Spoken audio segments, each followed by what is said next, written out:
Great, thanks. Okay, thanks a lot to the organizers for having me at this workshop, which has been really excellent so far.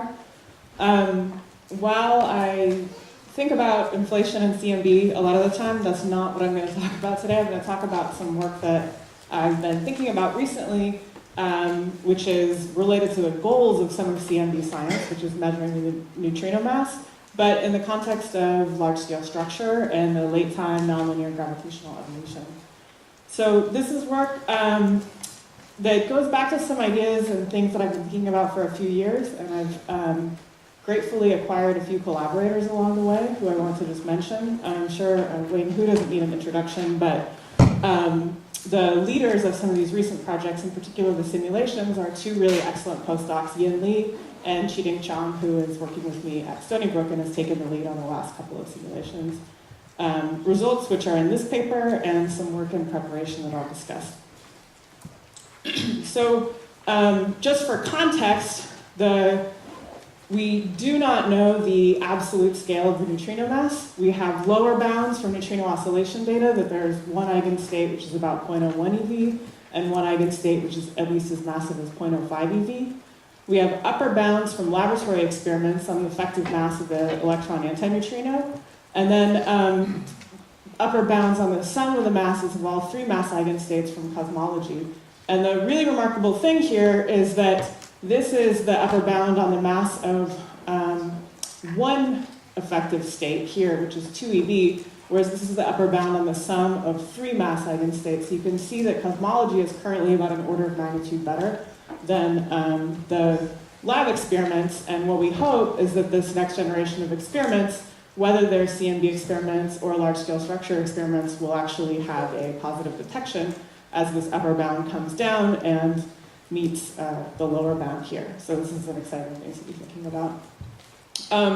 So what do neutrinos do to large-scale structure, and what are we actually measuring? So this is a cartoon to point out that the gravitational evolution is different qualitatively for particles which are very slow-moving and their kinetic energy does not forbid them from clumping gravitationally, and particles which are fast-moving and have large velocities for much of the history of the universe that prevent their clumping. And this leads to the following physical signature. If I'm looking at an overdensity in cold dark matter and baryons and neutrinos, and the scale of that overdensity is small compared to the typical distance a neutrino can travel in a Hubble time, then the neutrinos will escape, leaving the cold dark matter and the baryons behind to cluster in a weaker gravitational potential than they would have if they've held on to their neutrinos. On the other hand, if I'm looking at a density perturbation of large physical extent compared to the typical distance neutrinos can travel in a Hubble time, then the overdensity, the motion of the neutrinos is kind of irrelevant, and the cold dark matter and the neutrino perturbations grow together. So small scale density perturbations lose their neutrinos and grow more slowly than large scale density perturbations, which hold on to their neutrinos and grow more rapidly. So the physical scale that separates those is the Freeswimming scale, and this is the effects that we're mostly looking for in a variety of data sets. So this is the suppression in the matter power spectrum as a function of scale. So here's the cartoon for large scales and small scales. And if I increase the neutrino mass, there's more suppression and the clustering of structure. And it depends on the total amount of, the fraction of the energy density, which is in massive neutrinos. So this is precisely the signature that we look for in the CMB. For instance, gravitational lensing is suppressed. If clustering is suppressed, the amplitude of galaxy clustering and redshift space distortions and so on is suppressed as well. Okay. This discussion that I've given you is a discussion of the linear evolution of density perturbations in cold dark matter and neutrinos. But now I want to talk about nonlinear evolution. And I'm going to make the following claim, that small scale structure in regions that are very, very large scale and very, very small scale will evolve differently. So this is nonlinear because I'm talking about the evolution of small scale things like the small scale matter power spectrum or the abundance of halos that is coupled to the larger scale a longer wavelength density perturbation. So that's a nonlinear, a signature of nonlinear gravitational evolution. So my claim is that the small scale structure in these two different regions will evolve differently, and that this will give scale-dependent quantities, which are new signatures of massive neutrinos. So I'm going to change the picture a little bit to be a little bit more clear. Here's my small scale region, and when I mean small scale structure, I mean like these little dots are supposed to represent cold dark matter particles, which form small scale power spectrum, halos, etc., that live in these larger scale overdense regions. And the distinction between these is K is large compared to the neutrino free streaming scale, or K is small compared to the neutrino free streaming scale. And again, the quantities I mean by small scale structure is that if I'm in a region of the universe which is overdense, but a small overdensity, I will see a different number of halos, a different small scale power spectrum, than if I'm in a region that is overdense by the same magnitude, but of a larger scale. So why should this be true? So here's a cartoon to illustrate this. The evolution of these two regions is different with time. So here is a cartoon showing the growth rate of the cold dark matter perturbation in the large scale region here, which is faster because there's more stuff clustering, relative to the growth rate in the small scale region, which evolves more slowly because there's less stuff clustering. This means that if I'm one of these little particles, cold dark matter particles here, the effective expansion rate that I see is the mean cosmic background expansion rate with a scale factor given by A, but it's changed a little bit by the presence of this larger scale density perturbation. So if I'm in an overdense region, the stuff dilutes more slowly relative to an average density region because the overdense region is collapsing a little bit under its own gravity, and vice versa in an underdense region. So the effective scale factor that an observer in this region will see is different than the effective local scale factor an observer in this region will see.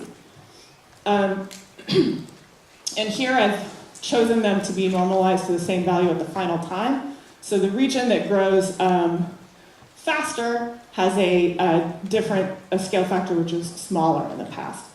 So I can think of the local observers here as living in their own little universes with a slightly different scale factor here, and that will give a slightly different Hubble rate, and that will make the growth of density perturbations also be different in this universe. So here are things I drew with lines here. But quantitatively, if you actually work out the difference in the expansion rates in those two regions, the big region and the little region, this is what you find. So this plot shows the difference in the local expansion history for observers in big overdensities and little overdensities, depending on the value of the neutrino mass, or the fraction of the energy density, which is in massive neutrinos. And the point here is just that the expansion histories are different. The local expansion histories are different for those two scenarios. And similarly, the local Hubble rates will also be different for those two scenarios. If I work out the consequences of this, I will find that the in overdense regions, structure grows a little bit more quickly than it does in average density regions.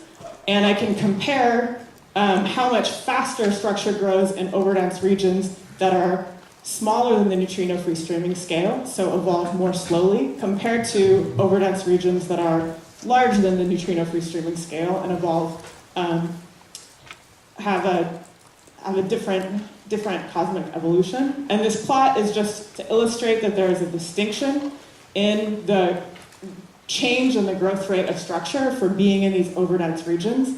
And this depends on the value of the neutrino mass.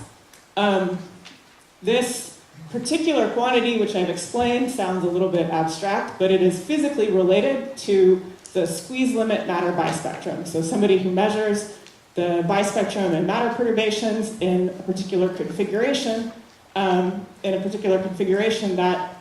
this ratio will approach this quantity. So you can work this out not just for the very large scale region and the very small scale region, but for background overdensities of any Fourier wave number, and compute how the growth rate of structure is changed by the background mode, or equivalently, compute the prediction for the squeeze limit bispectrum in this scenario as a function of scale. And what you see is this interesting scale-dependent signature, which depends on the amount of neutrino mass. So I see a more striking signature for many, many more neutrinos. There's some transition, which has to do with the location of the neutrino freeswimming scale. You can make the same, 5 minutes? Okay, good. You can similarly compute how this would affect the abundance of halos, which is related to a quantity called the halo bias, and you will also find interesting scale-dependent signatures. What we've been doing recently in my group is trying to test this beyond these calculations, but actually running n-body simulations and computing the physical effects of, or understanding fully by modeling with n-body simulations the nonlinear gravitational evolution in these different regions. So we do this by running simulations in boxes that represent regions of the universe which are in overdense regions with some background overdensity of different physical scales. We account for the background overdensity by giving Gadget different scale factor and Hubble rate that an observer would physically see if they were in these different regions. This approach is called the separate universe approach, and it's been developed by a number of authors with increasing use. With some collaborators, we've extended this approach to go beyond lambda CDM cosmologies, but cosmologies with multiple fluids present, such as cold dark matter and clustered quintessence, or here in the results I'm about to show, cold dark matter and massive neutrinos. And we've demonstrated in this paper that this setup here is physically equivalent and should accurately model the coupling between small-scale nonlinear evolution and the large-scale density perturbations, so long as the clustering of neutrinos or whatever the other stuff is not important on small scales. So here are some results, which are relatively preliminary and relatively, hopefully, appearing soon. So what's shown here is the response of the local growth rate, so how much the change in the growth rate in a region that's overdense, depending on the wavelength of the overdensity. So each different line is a region which is overdense, but the physical scale of the overdensity has a different Fourier wavelength, and so evolves differently. And what you see is that this quantity, the response, clearly depends on the wavelength of the large-scale mode. This, again, physically corresponds to the squeeze limit bispectrum. So what's on this axis here is Ks, the small-scale wavelength, small-scale wave number, and KL are the different color curves, which represent the long wavelength mode in the squeeze limit bispectrum. Similarly, you can compute the number, measure the number of halos in these different simulations, and see how many excess halos I find in an overdense region, depending on the scale of the long wavelength mode. And that response quantity, the excess number of halos depending on the local overdensity, is just precisely the halo bias. Here I plotted the so-called Lagrangian bias. The key point is that this Lagrangian halo bias is clearly a function of the signal to noise is a bit lower here, but the value of the Lagrangian bias depends on the wavelength of the long wavelength mode. So as expected, regions that have a different long wavelength overdensity have a different local expansion history and local Hubble rate, and will eventually form a different number of halos, and this is visible here as a scale-dependent halo bias. So this plot shows the halo bias in terms of Lagrangian bias, the function of mass is relatively flat. We can look at this as a function of K. So these plots illustrate the step in the halo bias as a function of scale, and this is again a quantity that can go out and be measured for different mass bins in our simulations. And what you see is a distinct scale-dependent feature. I forgot to say, so we've cranked up the number of neutrinos here to 28, which makes with this mass of the neutrino equal to 0.05, gives a fraction of the total matter density that's in massive neutrinos is about 0.1, and we've done that so that this signature is glaringly obvious and very easy to extract. And in particular, we've done it for a few cases. So we've done 28 neutrinos, which is 10% of the energy density of matter is in massive neutrinos, and 14, which is about 5% for the cosmology that we've chosen. So what you find is that there's a step-like feature in the halo bias, which is linear in the number of neutrinos, or effectively in the neutrino mass. And of course, our universe is either, if it was the normal hierarchy, we're down here at roughly 1 neutrino, 0.05 eV, and if it's the inverted, that's down here too. But we can extract this signature quite reliably. Okay, so in summary, nonlinear structure formation is complicated, but thinking about it carefully can lead to not only like insights into how gravitational evolution works, but might lead to new phenomena, as in this case, in cosmologies with different types of matter that have different types of interactions. And I spent less time on this, but a neat trick about doing these separate universe simulations with these other cosmologies is it gives you a way to do simulations of structure formation in cosmologies with multiple types of fluids that might even have non-gravitational interactions or complicated behavior that's hard to simulate, but just with using gadgets. So we can't simulate all observables, but we can extract the squeeze limit bispectrum and the halo bias, which are both important quantities, without developing a new code. In this particular neutrino case, we get these new observables, the scale-dependent halo bias and a scale-dependent squeeze limit bispectrum.